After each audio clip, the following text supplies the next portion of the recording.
Great American Escape. Are we trading freedom for comfort?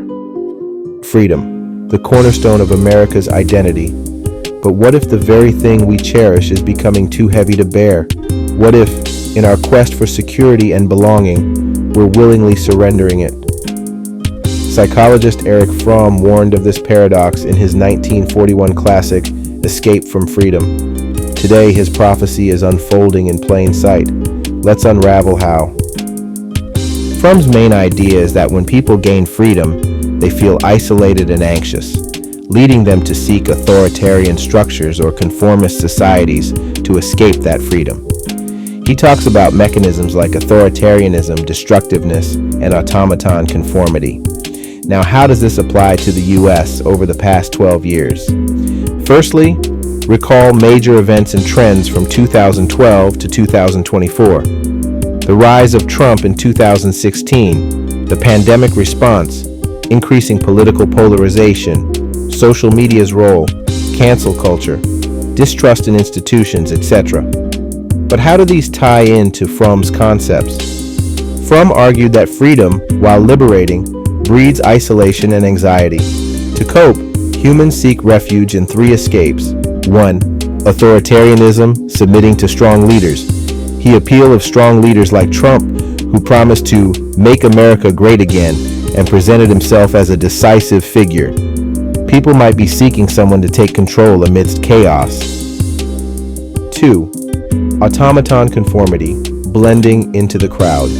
The rise of social media creating echo chambers where people conform to groupthink, maybe even things like cancel culture, where deviation from the norm is punished.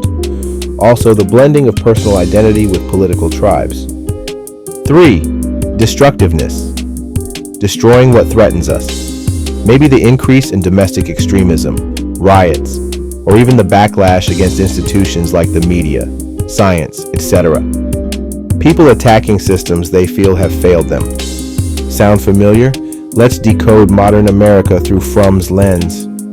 Talks about the fear of isolation leading to escape mechanisms. With the rise of social media, people are more connected but feel lonelier, leading to seeking belonging in groups that demand conformity. The 2016 election could be a turning point where a significant portion of the population embraced a leader who offered simple solutions to complex problems, a form of authoritarianism.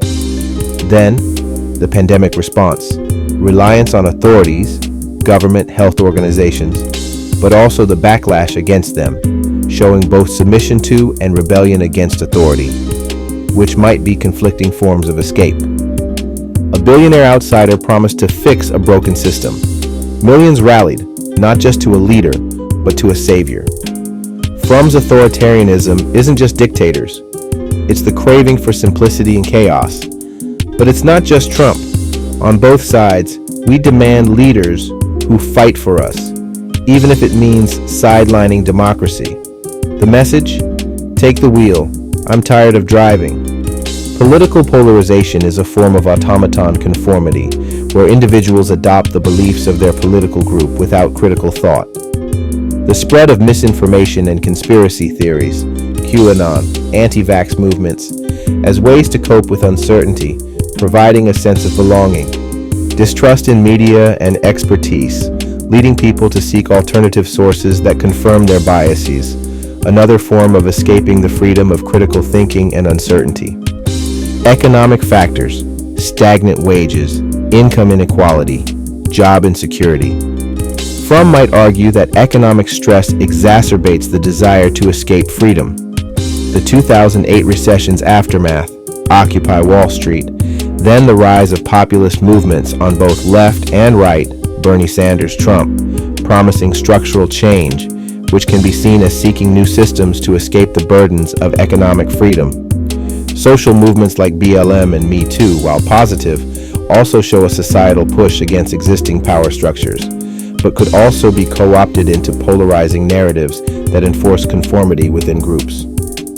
Scroll, like, share, repeat. Social media promised connection but bred conformity. Algorithms herd us into tribes where dissent is treason.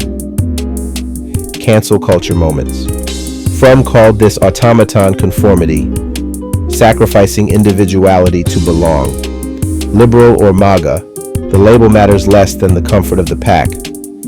When anxiety peaks, destruction becomes catharsis. From burning cities to storming capitals, we're lashing out at systems that failed us. Even anti-system movements morph into new orthodoxies. The irony? In tearing down walls, we build taller ones. Freedom's weight grows heavier with every paycheck. Stagnant wages, crushing debt. Fromm saw economic fear as fertile ground for escape. Enter populists left and right, selling utopias. The pitch? Surrender your freedom, and we'll give you security. But can they? Fromm's warning wasn't a doom sentence, it was a challenge.